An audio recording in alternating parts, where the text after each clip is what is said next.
दोस्तों नमस्कार। आज मैं आपको एक वीडियो दिखाने वाला हूँ।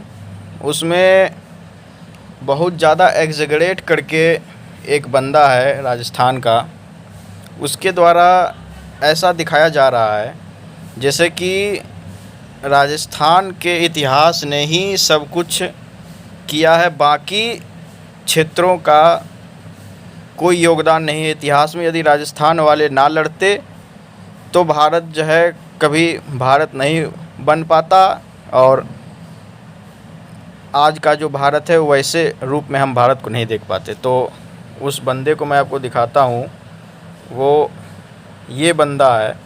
अभी इसके 2-3 वीडियो को मैं चलाता हूँ, ज़्यादा नहीं चलाऊँगा क्योंकि कॉपीराइट का ये है। उसमें फिर टें वो तेरी मिट्टी में मिल जावा वाला बैकग्राउंड भी है, तो उसका भी कॉपीराइट आ सकता है। तो मैं राजस्थान है इस भारत को बचाने के लिए, राजस्थान है इस भारत को बचाने के कुछ नहीं थे। इसमें ये बंदा बोल रहा है कि लड़ा राजस्थान ही है भारत को बचाने के लिए, और भी तरह तरह की बातें बोल रहा है। थोड़ा आप उसको सुनिए। और हिस्ट्री कह देती है कि साहब लड़े नहीं, लड़ाई राजस्थान है इस भारत को बचाने के लिए। 500 साल लड़ा है तब जाके भारत गुलाम नहीं हुआ, और हम एक लड़ाई हारे तराइन, पूरा भारत गुलाम हो गया।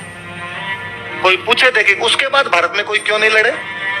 हम तराइन हार गए थे तो तुर्कों ने कब्जा कर लिया दिल्ली, फिर UP, Bihar, MP, Maharashtra, south India से लड़ने कौन कौन आया दिल्ली वालों से? ये यहाँ पे कह रहा है कि यूपी बिहार से, चूँकि इसने बिहार का भी नाम लिया तो मेरा फ़र्ज होता है कि मैं इसको जवाब दूँ। अगर ये बिहार का नाम नहीं लेता तो मैं इस बंदे को उतना वैल्यूएबल नहीं समझता हूँ कि मैं इसे जवाब देता, और मुझे नहीं पता कि ये रिप्लाई उस तक पहुँचेगा नहीं पहुँचेगा, लेकिन मैं अपना फ़र्ज़ निभा रहा हूँ। मैं अपने मोरालिटी के साथ जो है को डाउन नहीं कर सकता। ये बता रहा है कि यूपी बिहार से जब पृथ्वीराज चौहान हार जाता है, सेकेंड बैटल ऑफ तराइन जो आपको पता होगा, जब पृथ्वीराज चौहान जब लड़ाई लड़ते हैं और हार जाते हैं मोहम्मद गोरी के हाथों, तो उसके बाद फिर कोई यूपी बिहार से क्यों नहीं लड़ा भारत को बचाने के लिए। सबसे पहले ये यहाँ पे फैक्ट को तोड़ मरोड़ कर परोस रहा है। अगर हम बात करें तो मैं दूसरे ऐप पे आता हूँ। दोस्तों मैंने जो है वीडियो को पॉज कर रखा है। यहाँ पे मैं आपको बढ़िया से दिखाता हूँ कैसे जिस समय चौहान यहाँ पे शासन कर रहे थे और गजनवी यहाँ पे था, उस समय ऑलरेडी हमारा पाल साम्राज्य जो है बिहार बंगाल के क्षेत्रों में था। अब ये किस तरीके से फैक्ट को तोड़ मरोड़ कर अपने राजस्थान, ठीक है आप अपने इतिहास पे गर्व करिए, ये कहने में कोई परेशानी नहीं कि हम बढ़िया हैं, लेकिन हम ही बढ़िया हैं बोलने में परेशानी है। तो ये बंदा ये नहीं बोल रहा है कि हम बढ़िया हैं, ये बंदा ये बोल रहा है कि हम ही बढ़िया हैं। केवल राजस्थान का ही इतिहास गौरवशाली है, बाकी ये इसके मैंने कई वीडियोस देखे। ये पंजाबियों को भी बोल रहा है कि पंजाबी, तमिल, कन्नड़, तेलुगु सभी कोई जो है अपने भाषा और इसके नाम पे जो है अलग होने की बात करते हैं, ये होने की बात करते हैं। भाई कोई अलग होने की बात करता है, कोई एक दो बंदा यदि कोई एक कम्युनिटी में से कह रहा है, तो फिर आप उसके चलते पूरी कम्युनिटी को कैसे बोल सकते हो कि आप तो पूरी कम्युनिटी को बोल रहे हो ना कि पूरी पंजाबी कम्युनिटी खालिस्तानी हो गई, पूरी तमिल की कम्युनिटी, तेलुगु की कम्युनिटी जो है अलग होने की बात करती है, चाहे पूर्वोत्तर में जो है अलग होने की बात करते हैं लोग। अगर कोई एक ग्रुप कह रहा है या फिर एक कोई कम्युनिटी कह रही है, उससे एक पर्टिकुलर इंडिविजुअल अगर ऐसा मत रखता है तो उससे पूरी कम्युनिटी को आप क्यों जोड़ रहे हो? आपका कितना बड़ा इतिहास है।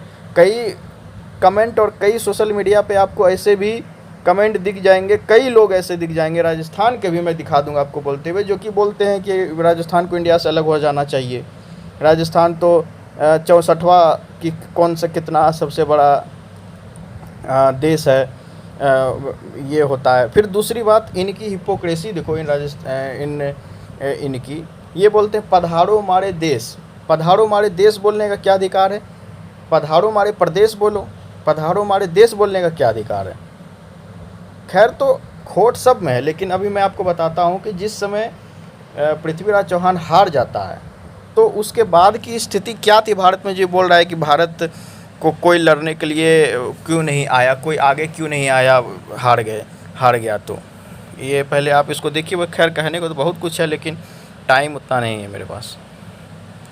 ये देख रहे हैं कि साउथ में चालुक्य कल्याणी साम्राज्य है, ईस्ट में अपना पाल साम्राज्य है।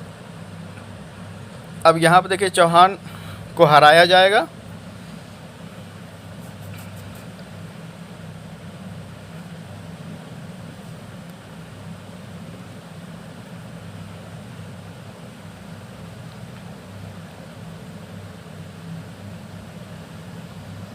तो आप जैसा कि देख पा रहे हैं, जब तक चौहान को हराया गया मोहम्मद गोरी के द्वारा, जब मोहम्मद गोरी ने चौहान को हराया, तब तक में ही यहाँ पर से जो मेन जो यहाँ पे जो साम्राज्य थे, पाल साम्राज्य, वो यहाँ पे ख़त्म हो चुके थे।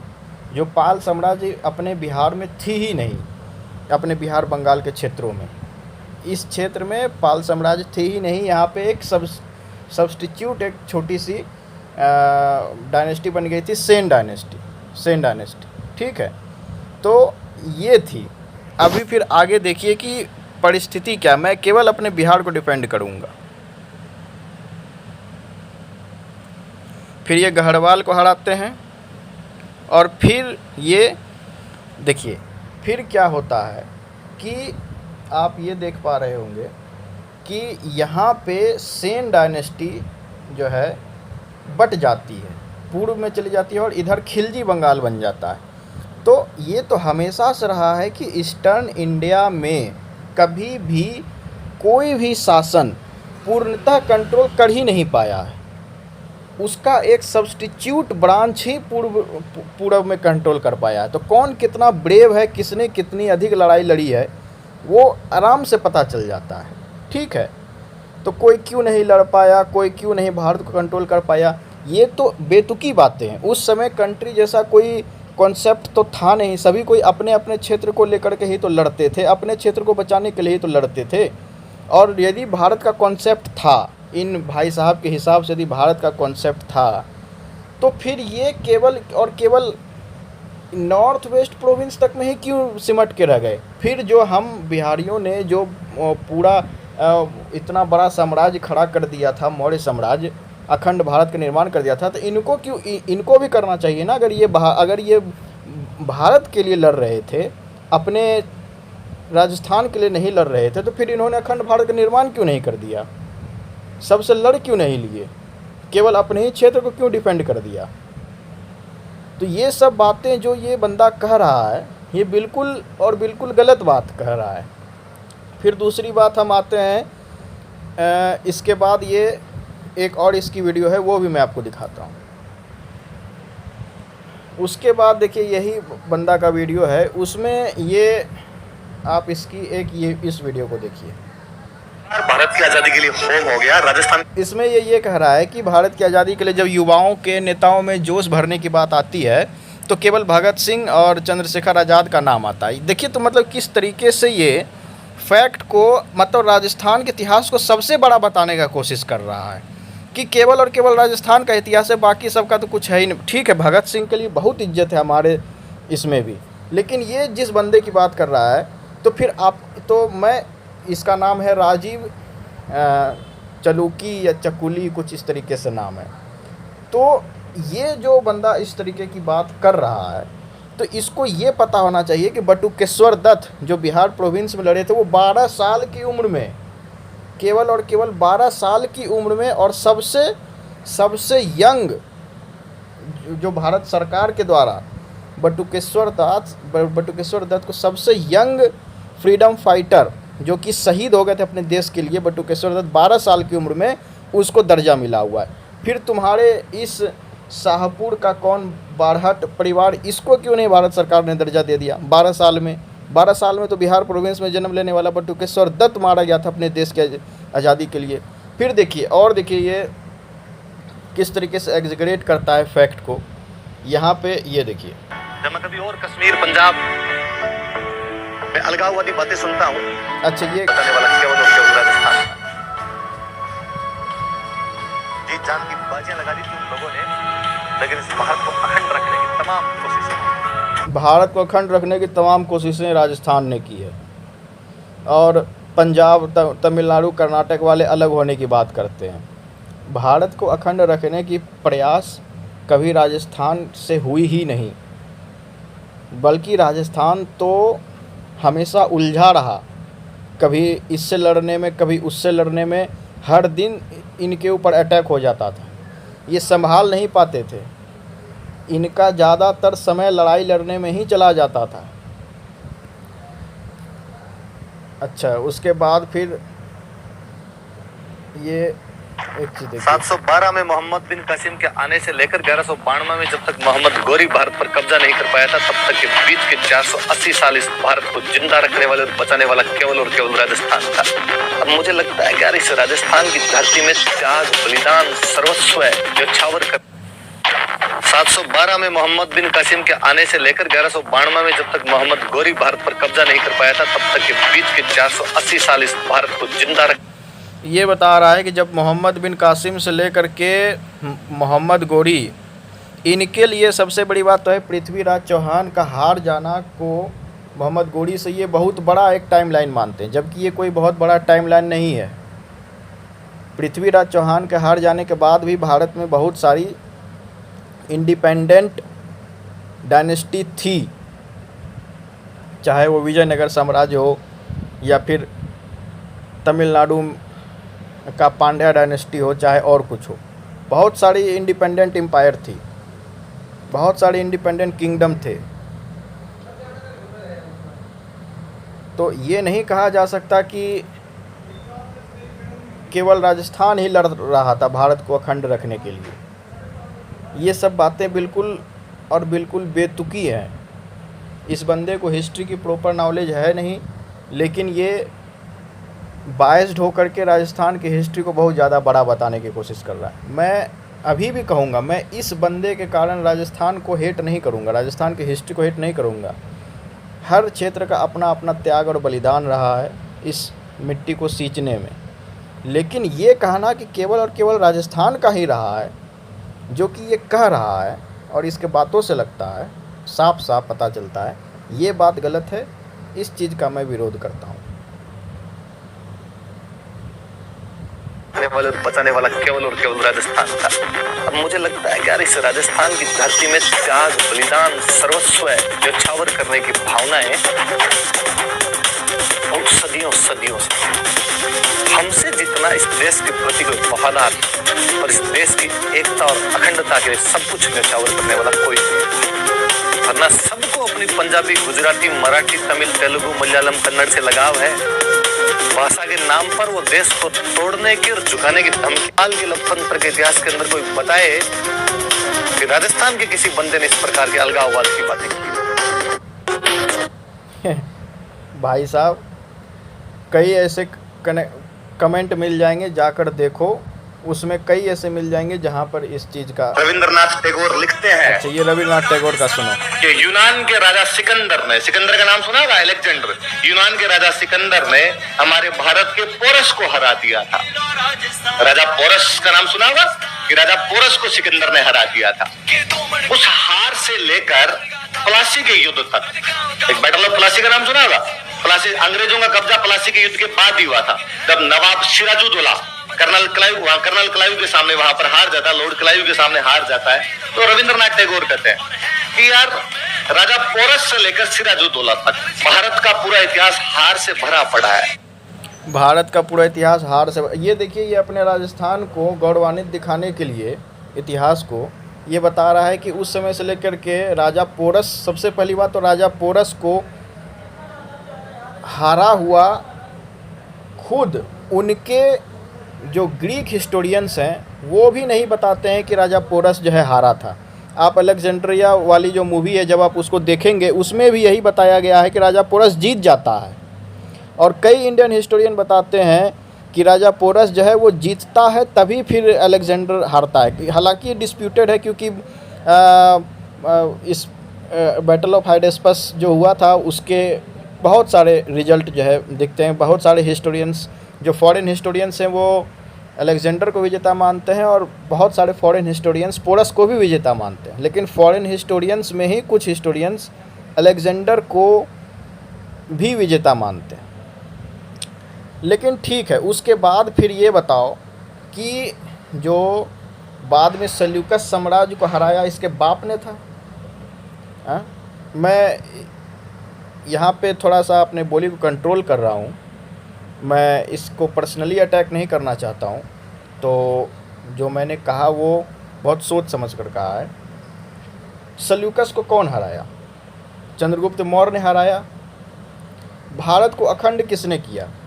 चंद्रगुप्त मौर्य ने किया कि तुम्हारे राजस्थान वाले आकर के भारत को अखंड कर दिए। नंद एम्पायर को किसने बनाया?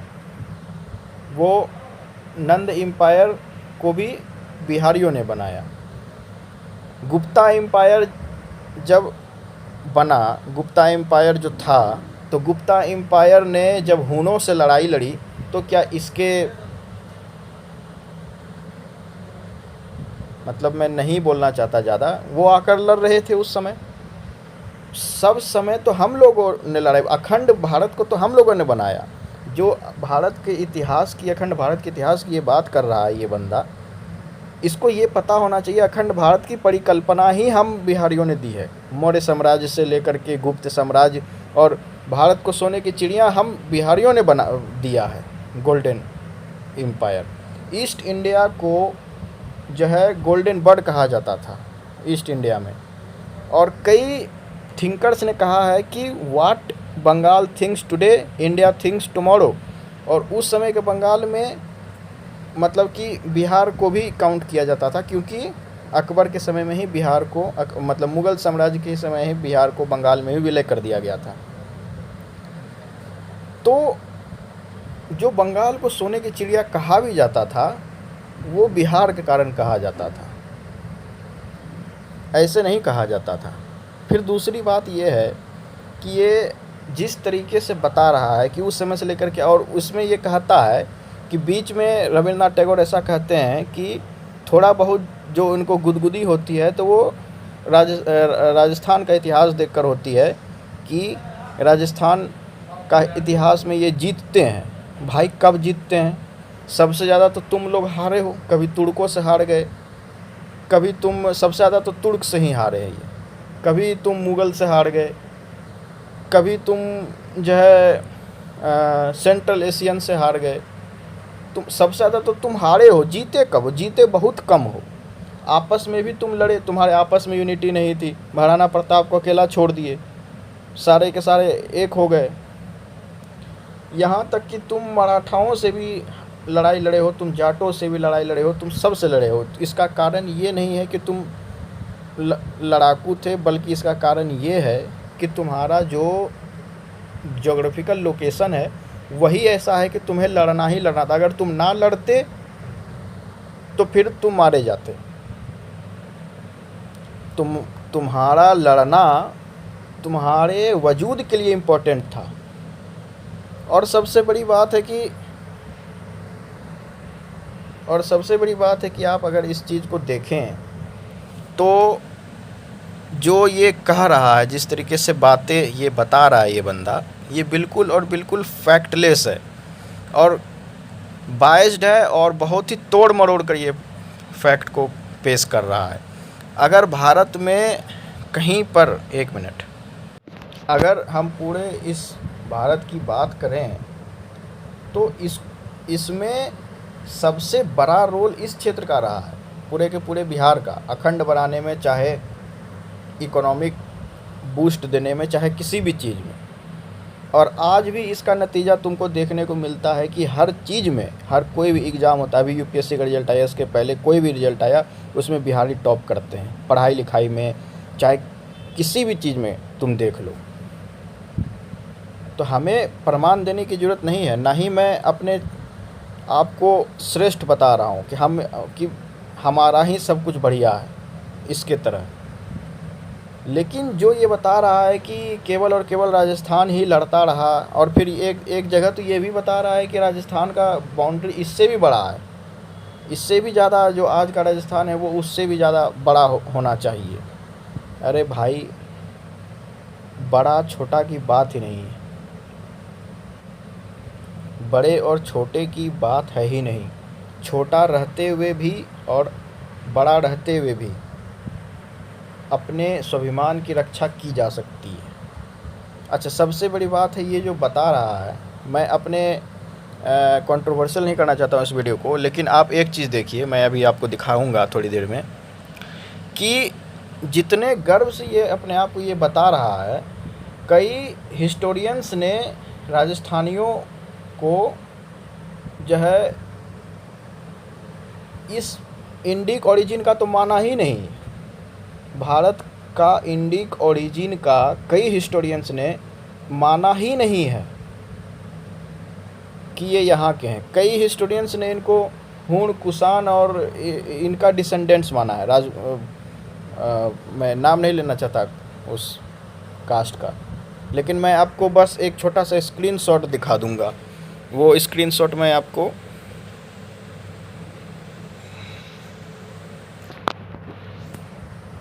दिखाता हूँ। दोस्तों आप ये देखिए, यहाँ पे मैंने जो इसमें एक बुक है, उसमें ओरिजिन ऑफ इसके बारे में बताया गया है। तो इसमें फॉरेन ओरिजिन के बारे में बताया गया है, ओरिजिनल इनहेबिटेंट के बारे में बताया गया, लेकिन जो सबसे ज़्यादा मान्यता प्राप्त ओरिजिन है वो है ये वाली ओरिजिन जो आपको मैं बता रहा हूँ, theory, most plausible theory of mixed origin. इसको जब आप पढ़ते हैं तो इसमें तो इनको इंडिक ओरिजिन का बताया ही नहीं गया है। कई हिस्टोरियंस और कई डीएनए रिसर्च ये बताते हैं कि ये तो इंडिक ओरिजिन के हैं ही नहीं। इसमें देखिए क्या लिखा हुआ है, though all of the above mention theories have some truth, still no single theory completely satisfy the historians like V A. Smith conclude that dash is a mixed race, some dash castes were descendants of foreign aggressors like Shak, Kushan and Huns, and some were descendants of ancient Kshatriya clans who could wield sword efficiently and fought in the battle field with extraordinary courage, began to be called as dash, transformed into social group where dash। तो मेरा ये कहना है कि ये जिस तरीके से अपने आप को दिखा रहा है, कि जिस तरीके से ये है, जिस तरीके से ये दिखा रहा है, एक वीडियो इसका पहले मैंने देखा था जिसमें ये जूता चोरी का जो रस्म होता है, जिसमें एक शादी के समय जो सालियाँ होती है वो जूता चुरा लेती हैं, उसमें ये हरियाणा को टारगेट कर रहा था। जैसे कि आप हरियाणा को जूम करते हैं तो उसमें ये हरियाणा को टारगेट कर रहा था कि हरियाणा वालों का कोई कल्चर नहीं है, हरियाणा वाले ने शुरू किया, मतलब जूता चुराई का रस्म, जो कि राजस्थान में आ गया। नहीं तो यहाँ पर तो जीजा को जो है एकदम भगवान तुल्य मानते हैं और पता नहीं क्या क्या मानते हैं।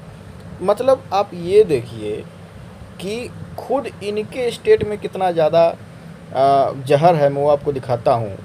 इसके पहले आपको पता होगा कि हम लोग जो है हलाला, जो एक स्पेशल कम्युनिटी में जो बात होती है हलाला को लेकर, हम लोग मतलब उसको काफ़ी ज़्यादा टारगेट किया जाता है। लेकिन आपको मैं बताते हुए बताऊं कि राजस्थान में ही एक ऐसी कम्युनिटी है, कई ऐसी कम्युनिटी है जो कि सो कॉल्ड हिंदू है, और उनमें नवासा या कुछ इस तरीके का प्रथा चलता है जिसमें ये जस्टिफाइड होता है, हालांकि सुप्रीम कोर्ट ने इसको इलीगल कर रखा है और बहुत कुछ, कि यदि एक हस्बैंड है अगर वो मर जाता है तो ऑटोमेटिक उस औरत पर उसके देवर का अधिकार हो जाएगा।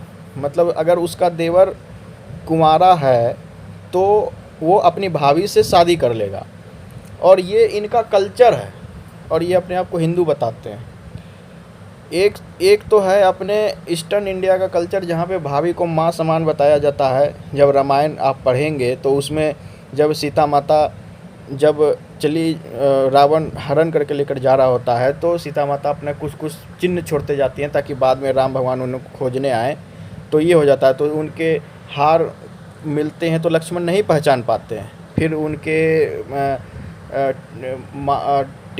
माथे की बिंदी और कान की बाली वगैरह गिरती है तो वो नहीं पहचान पाते हैं लक्ष्मण।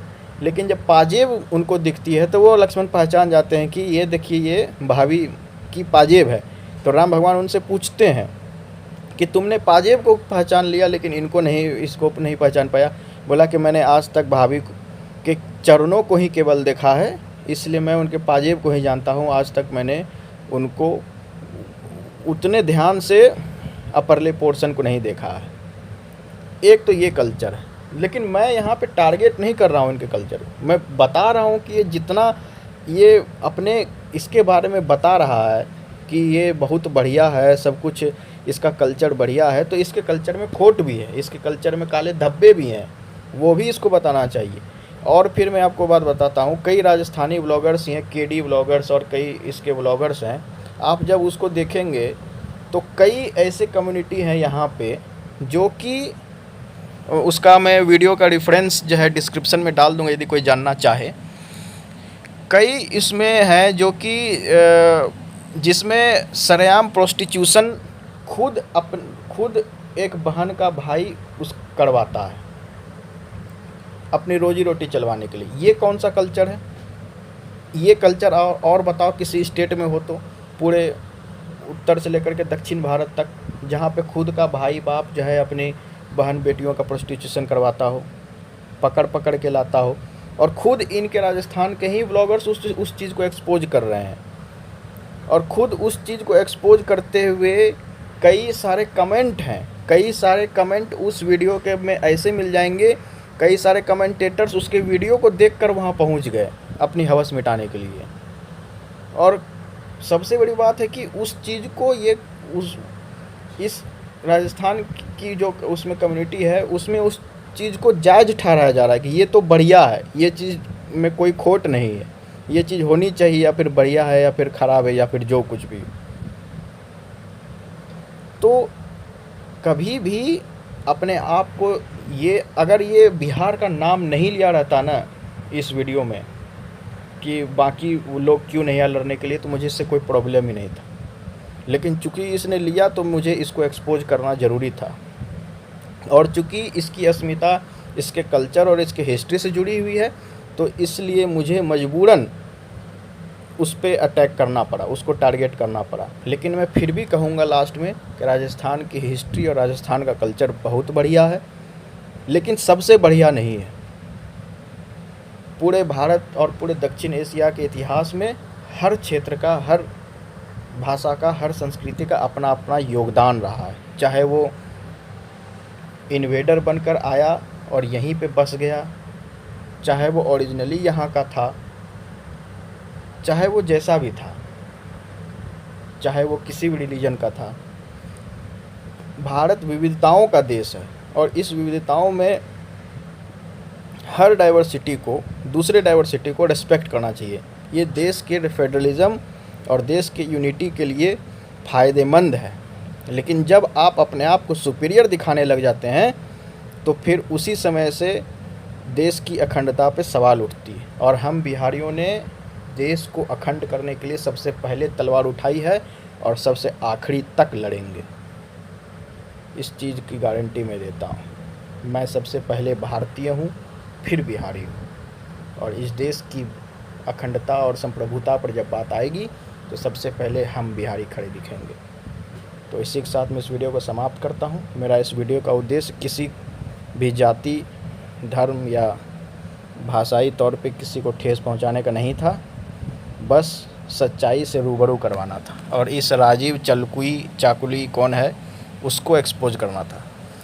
तो इस वीडियो को मैं यहीं पे समाप्त करता हूँ। जय हिंद, जय भागलपुर, जंग प्रदेश, आंगी भाषा अंगिका भाषा जिंदाबाद।